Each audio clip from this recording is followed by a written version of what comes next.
Hello friends, welcome back to my channel कुछ अच्छा कुछ बुरा।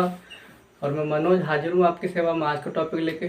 साथियों, होली का त्यौहार निपट चुका है और टॉपिक को हम आगे बढ़ाते हैं। अच्छा रहा होगा आपका होली का त्यौहार। ओके, अभी तो रंग भी नहीं छूटा हुआ कुछ लोगों का है।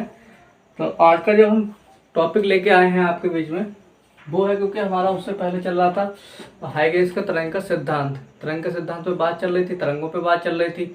तो उसी के क्रम में आज हम क्या पढ़ेंगे, हाइगेंस के द्वितीय तरंगिकाओं के सिद्धांत से तरंगों के परावर्तन की व्याख्या। परावर्तन हमने पढ़ा है ना, परावर्तन का मतलब ही पढ़ा हमने क्या, प्रकाश के किरणों का टकरा कर वापस चला जाना, उसको हम लोग क्या कहते हैं, परावर्तन। अब इसके जो द्वितीय तरंग का सिद्धांत था उसके द्वारा करेंगे हम इसकी व्याख्या। तो सबसे पहले एक बार रिपीट कर दूं कि द्वितीय तरंग का सिद्धांत क्या था। द्वितीय तरंग का सिद्धांत यह था कि जब कोई तरंगाग्र किसी माध्यम में चलता है तो माध्यम के प्रत्येक कण एक नई तरंग का उत्पन्न करता है, एक नई तरंग स्रोत का काम करता है। उसी को हम लोग कहते हैं द्वितीय तरंग का सिद्धांत। अब हमें यहाँ पे बताना है, क्या यहाँ बताना है हमें इन तरंगिकाओं के परावर्तन का व्याख्या करनी। ठीक है, तो यहाँ पर हम क्या करेंगे, इसके लिए एक चित्र की जरूरत पड़ेगी। तो उसमें एक तो बनाएंगे यहाँ पर ये, क्योंकि यह है एक पृष्ठ। ओके, चमकदार पृष्ठ, क्योंकि बिना पृष्ठ के परावर्तन होगा नहीं। अब इस पृष्ठ पर एक तरंगाग्र आएगा, इधर दूर से कहीं प्रकाश स्रोत है वहां से इस तरीके से एक तरंगाग्र आएगा। ओके, यह है पहली किरण और इसके साथ इसके परपेंडिकुलर, बिल्कुल इसके सामने से इधर से भी एक और किरण आएगी। ये किरण इधर को आ रही है। ओके, ये पूरा एक तरंगाग्र है। ये तरंगाग्र किरण के चलने की दिशा के लंबवत बनता है, तो किरण के चलने की दिशा इधर को है, किरण इधर को चल रही है। ये तरंगाग्र क्या हो गया, इसके परपेंडिकुलर हो गया। इतनी बात आपको समझ में आ रही होगी। अब होगा क्या कि ये जब यहाँ पे टकराएगी तो यहाँ पर होगा टाइम जो होगा वो होगा t बराबर 0। ओके, और इस पॉइंट को हम नाम दे देंगे यहाँ पर ए, और इस पॉइंट को नाम दे दी यहाँ पर बी। यानी कि हम कह सकते हैं कि ए बी क्या है, कोई एक तरंगाग्र है। ओके, जो इस परावर्तक तल, इसको मैं नाम दे दूं, इसका नाम जो है वो है परावर्तक तल। ये परावर्तक तल की ओर क्या आ रहा है, एक तरंगाग्र आ रहा है जो इससे टकराएगा और वापस जाएगा, वहीं से हमारी परावर्तन की व्याख्या हो जाएगी। तो ये हमने मान लिया कि जो ये वाली किरण है, पहली वाली जो ए बिंदु पर आकर टकरा रही है, ये जो तरंगाग्र की पहली किरण है, ये t बराबर 0। t बराबर 0 का मतलब होता है बिल्कुल स्टार्टिंग से, 0 से। जैसे कि मैं यहाँ लिखना शुरू करूँ तो जब तक कोई समय नहीं लगेगा जब तक मैं लिखूंगा नहीं। ओके, जैसे मैंने इस पर लिखना शुरू करा तो t बराबर 0 से स्टार्ट होगा, जितने समय तक लिखूंगा वो बाद में समय काउंट कर लिया जाएगा। तो यहाँ पर क्या हुआ, ठीक भाई, ये दोनों वैसे तो साथ साथ गिनना चाहिए, लेकिन ये पहले यहाँ पर गिर गया तो इसका परावर्तन उधर को होगा। तो हम लोग क्या करेंगे, ये यहाँ पर इस तरंगाग्र को ऐसे करके आगे बढ़ाएंगे, ऐसे करके, और इसको हमने मान लिया क्या, ए डैश। ओके, यानी कि ये दूसरी वाली जो किरण थी वो बी से ए डैश तक पहुंचने में टी समय लेगी, क्योंकि ये टी समय बाद यहाँ से टकराएगा। ओके, इसकी चाल जो चल रहा है वो किस चाल से चल रहा है, ये तरंगाग्र बी चाल से चल रही है। तरंगी किरण कितनी चाल से चल रही है, ये बी चाल से चल रही है। और ये क्योंकि ये पहले टकरा गई और ये इससे टी समय बाद टकराएगी, कितने समय बाद, टी समय बाद। तो इसकी हम दूरी निकालेंगे बी और ए डैश की, तो जो बी ए डैश की दूरी हो जाएगी वो निकलेगी। देखो बी ए डैश क्या है, दूरी। तो हम लोगों ने पढ़ा है बी ए डैश निकालने के लिए सबसे पहले यहाँ पे हमने पढ़ा है कि चाल बराबर दूरी बटे समय, चाल बराबर दूरी बटे समय। अब यहाँ ध्यान देंगे, चाल है बी और दूरी कितनी है, B A dash, B A dash. और यहाँ से यहाँ तक जाने में टाइम कितना लग रहा है, टी। यहाँ तो देखो टी बराबर 0 पे टकरा गई, इसके साथ साथ ही यहाँ पहुंचे, लेकिन इससे टी टाइम यहाँ पे ज्यादा लगेगा यहाँ से यहाँ तक पहुंचने में। तो समय की जगह हमने क्या ले लिया, टी। इसके इसमें गुणा कर देंगे, क्योंकि हमें दूरी क्या चाहिए, बी ए डैश। तो ये बी ए डैश निकालने के लिए इसकी इसमें तिरछी गुणा हो जाएगी, तो ये हो जाएगा B T is equal to B A dash. इसको सीधा कर लेंगे तो ये निकल गया B A dash is equal to B two. Okay, ये चीज निकल गया। यानी कि हम कह सकते हैं जो बी ए डैश है ये कितनी दूरी है, बी टी दूरी है। अब ये क्या होगा, ये तरंगाग्र यहाँ से टकराया, अब हम इतनी दूरी की एक चाप बनाएंगे, यहाँ पे प्रकार की नोक रखेंगे, यहाँ से ऐसे दूरी भरेंगे प्रकार में, और ये जो ए पॉइंट है यहाँ से यहाँ पर एक चाप लगाएंगे ऐसे करके, और इस चाप को स्पर्श करते हुए एक रेखा खींचेंगे बिंदु ए से, ए डैश से जाते हुए, जहां पर भी ये दोनों रेखाएं मिलती हैं, ये स्पर्श करती हैं, पटरी प्रकार की सहायता से यहाँ से एक इसके इस बिंदु से जाते हुए एक रेखा खींच देंगे। ओके, देखिए हमने पढ़ा है कि जब कोई किरण किसी तल से टकराती है, टकराने के बाद वापस जाती है, तो ये किरण ये पूरा तरंगाग्र आएगा, इससे टकराएगा और टकराने के बाद ऐसे करके वापस जाएगा। ओके, अब ठीक इसके समांतर यहाँ से एक और रेखा खींच देंगे इस तरीके से, और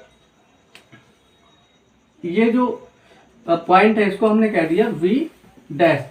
तो इस तरीके से यहाँ पर हम ए भी तरंगाग्र आ रहा था और टकराने के बाद जो नया तरंगाग्र है वो है ए डैश बी डैश, ये वापस टकराने के बाद जा रहा है। ओके, यहाँ तक तो था ये चित्र। अब बात चलती है यहाँ पे कोणों की, एंगल। तो यहाँ पर एंगल निकालने के लिए एक अभिलंब खींचते हैं हम लोगों ने पढ़ा था क्या, जो भी जहाँ पर भी प्रकाश की किरण टकराती है वहां पर एक लाइन खींच देते हैं लंबवत, पृष्ठ के लंबवत, तो वो हो जाता है अभिलंब। ये अभिलंब खींच दिया, ये इसके साथ इस पृष्ठ के साथ यहाँ पर कितने का एंगल बना रहा है, 90 डिग्री का एंगल बना रहा है। अब अभिलंब के साथ ये क्या है, अभिलंब, और अभिलंब के साथ जो कोण बनता है ये कौन सी, आने वाली किरण मान लिया हमने, आने वाला तरंगाग्र यानी कि आने वाली किरण है, इससे मैंने लिख दिया आने वाली किरण। ओके, तो आने वाली किरण का जो अभिलंब के साथ कोण बनता है उसको हम लोग क्या कहते हैं, आई। तो ये वाला एंगल कितना हो गया, आई। अब हमें जरूरत कौन से एंगल की पड़ेगी, हमें पड़ेगी जरूरत इस वाले एंगल की, और ये जो त्रिभुज है कौन सा, ए बी और ए डैश, इस एंगल की जरूरत पड़ेगी। तो ये एंगल हमें कैसे मिलेगा, देखिए पूरी यहाँ से यहाँ तक ये जो किरण, ये जो तरंगाग्र है, किरण हमेशा तरंगाग्र के कैसे चलती है, लंबवत। तो यहाँ पे हम ध्यान देंगे, यहाँ से ये वाली किरण क्या है, ये इस तरंगाग्र के लंबवत होगी यानी कि 90 डिग्री होगा। तो नाम दे दूं मैं इसको, यहाँ पे कुछ नाम दे दो, इसको कह दो एन और इसको कह दो एम। ओके, तो ये जो किरण आ रही है, ये जो कोण है कौन सा, एन ए, और इसको कुछ कह दो, इसको कह दो एल कह दो। ओके, तो एन ए एल है, ये आई है, और ये जो कोण है एल ए और बी, इसके साथ ये पूरा 90 डिग्री का है, एन ए बी, ये वाला कोण कितने का, ये पूरा है 90 डिग्री का दिख रहा है। ओके, इतना है आई, और हमें निकालना कौन सा कोण है, V A dash, B A dash, ये वाला डबल लाइन खींच रहा हूं, ये वाला कोण निकालना है। तो इसके लिए हमने क्या किया, देखिए यहाँ पे पूरा तो है यहाँ पर ये 90 और इतना है आई, तो पहले हम निकाल लेंगे इतना कितना बचता है, ये वाला कोण जो मैंने सिंगल लाइन से बनाया है। इसको दूसरा पेन इस्तेमाल करूँगा जिससे आपको समझ में आ जाए। ये पूरा इतना है 90 डिग्री यहाँ से लेके यहाँ तक का, और इतना है आई, तो जो शेष बचेगा वो कितना बचेगा, 90 माइनस आई, इतना कितना बचा, 90 माइनस आई, यानी कि अब इसको, अब हमें चाहिए कौन सा, ये तो मिल गया हमें कौन सा, 19 माइनस आई, इतना कोण, ये वाला कोण क्या है, एल ए बी डैश, इसका नाम मैंने दे दिया एल ए और ये बी, एल ए और ये बी, कितना है 90 माइनस आई। ओके, अब हमें एंगल चाहिए कौन सा, हमें एंगल चाहिए ए वी ए डैश, तो ये एल है, इसको कोण ऐसे लिखेंगे। ओके, इस तरीके से लिखते हैं कोण, और ये है एल। अब दूसरा हमको चाहिए कोण V A dash, B A dash, समझने की कोशिश करेंगे, यहाँ पे थोड़ा दिक्कत होती है, वी ए डैश, ये वाला हमें कोण चाहिए। तो इसको लेने के लिए ये पूरा कितना है भाई, ये है 90 अंश का कोण बना रहा है, और इतना कितना है 90 माइनस आई। तो हम क्या करेंगे, 90 में से घटा देंगे कितना, 90 माइनस आई। ओके, इसको जब ओपन करेंगे तो ये है 90 ऐसे ही रहेगा, और ये माइनस का 90 हो जाएगा, और ये माइनस माइनस क्या हो जाता है प्लस, तो ये दोनों कट के कितना बचा, केवल आई। इसका मतलब यहाँ से लेके यहाँ तक का जो कोण होगा ये कितना हो जाएगा, आई।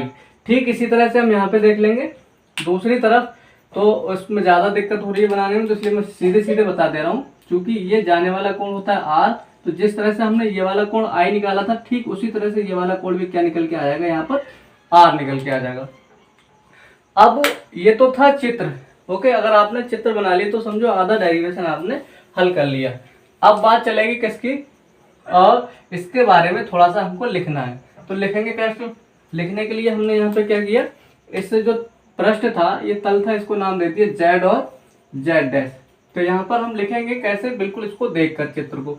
चित्र में क्या है, कोई तरंगाग्र है ए और बी, जो जेड और जेड डैश पे आकर गिरता है, जेड और जेड डैश की ओर आ रहा है। ठीक है, तो तरंगाग्र की जो पहली किरण है वो बिंदु ए पर टकराती है, और उसका जो दूसरी किरण है वो बी पर, यहाँ पर ये बी है। ओके, एक हिस्सा इसका तरंगाग्र का पृष्ठ से टकरा चुका है, दूसरा कैसा हवा में। इसको आगे बढ़ाएंगे तो ये बीटी समय लेता है। तो सिंपल सा लिखेंगे, चित्रानुसार लिख दोगे तो सारी बातें आ जाती।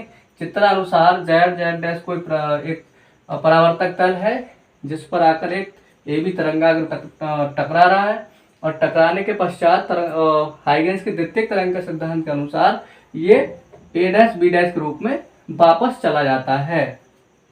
तब जो दूरी होगी किसकी, बी ए डैश की दूरी कितनी होगी, वो यहाँ पे सब निकल के आ गई बी ए डैश। ओके, तो यहाँ पर सबसे पहली चीज आप इसके बारे में लिख दोगे, सिंपल सा है।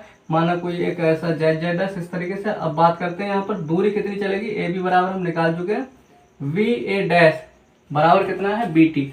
अब यहाँ देखने की चीज क्या है, बी ए डैश बराबर तो बी टी आ गया, लेकिन ये बी ए डैश दूसरी किसके बराबर है, ये है वी और ये है ए डैश।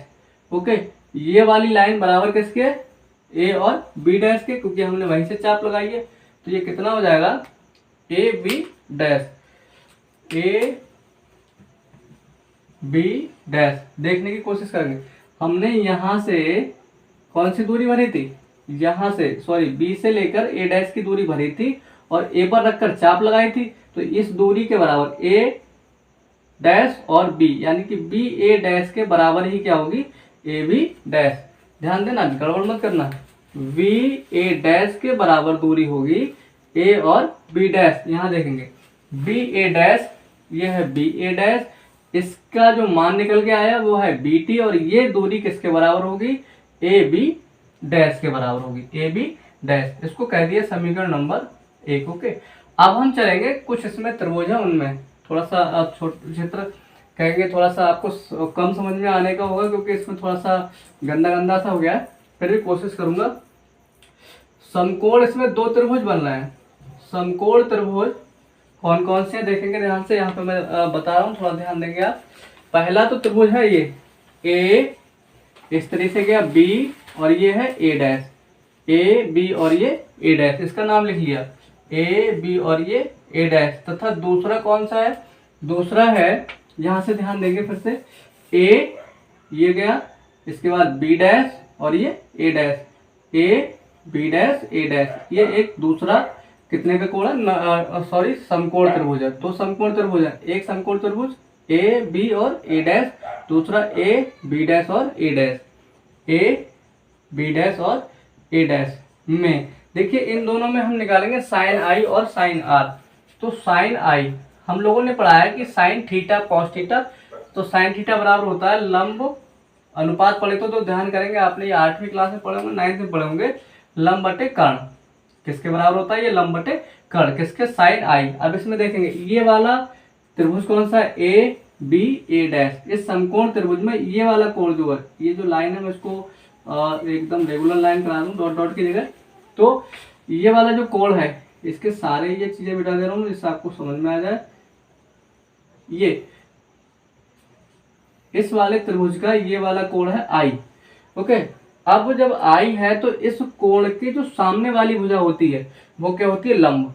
इस कोण के ठीक सामने वाली भुजा होती है लंब। तो इसके सामने भुजा कौन सी, वी ए डैश। तो लंब की जगह पे हम क्या रख देंगे, वी ए डैश। और जो 90 डिग्री का एंगल होता है उसके सामने वाली भुजा होती वो होती कर्ण। तो इस जो बी है, बी पर 90 अंश का कोण बन रहा है, इसके ठीक सामने जो भुजा है वो ए ए डैश। ओके, तो ये कर्ण का काम करेगा ए ए डैश, सॉरी ए ए डैश। ऐसे हम निकालेंगे यहाँ पे साइन आर। जब साइन आर निकालेंगे तो अब दूसरा वाला त्रिभुज हो जाएगा, कौन सा वाला, ए बी डैश और ए डैश। देखिए ये पूरा आर होगा, सॉरी, यहाँ से लेके यहाँ तक। अब बात चल रही है A B dash A dash, जब A B dash A dash की जब बात करेंगे तो इस आर के लिए इसमें भी क्या हो जाएगा, लंब बटे कर्ण, और जब ये लंब बटे कर्ण हो जाएगा तो इस आर के लिए इसके सामने की भुजा ये वाली है ना, ए बी डैश, ध्यान देंगे इस वाले त्रिभुज में, ये A B dash A dash में इस कोण आर के सामने की भुजा, इसके सामने की भुजा क्या है, ए बी डैश। तो हमने यहाँ पे क्या लिख लिया, ए बी डैश, ओके। और जो इसके बटे में होगा कर्ण, तो कर्ण तो इस कोण के लिए भी, इसके लिए भी, इसके सामने भुजा कौन सी, ए डैश, एक ही रहेगा, तो यहाँ पर भी क्या रहेगा, ए डैश।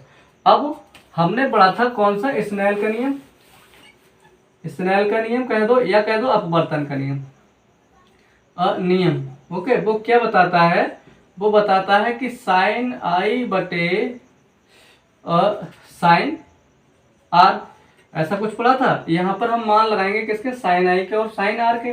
तो ऐसा लिख दो, इसको कह दिया मैंने समीकरण नंबर 2 और इसको कह दो समीकरण नंबर 3, और इसको यहाँ से मिटा दो। अब बहुत अच्छा रहेगा, यहाँ लिख दो समीकरण 2 को समीकरण 3 से भाग देने पर, समीकरण 3 से भाग देने पर, देखो समीकरण 2 ये है और 3 ये है, ऊपर होगा साइन आई और नीचे कितना है, साइन आर, ओके। और बराबर ऊपर कितना है यहाँ पे, बी ए डैश और बटे में है ए डैश। ये वाली चीज पलट जाएगी, कैसे पलट जाएगी, जो नीचे की है वो ऊपर चली जाएगी और ऊपर के नीचे, यानी कि A dash upon A B dash. तो ये दोनों तो कट गए आपस में, यहाँ पे बचा आपका साइन आई बटे साइन आर। अब यहाँ पे क्या है, ये बी ए डैश और बटे ए बी डैश, इन दोनों के मान लगाओ जरा।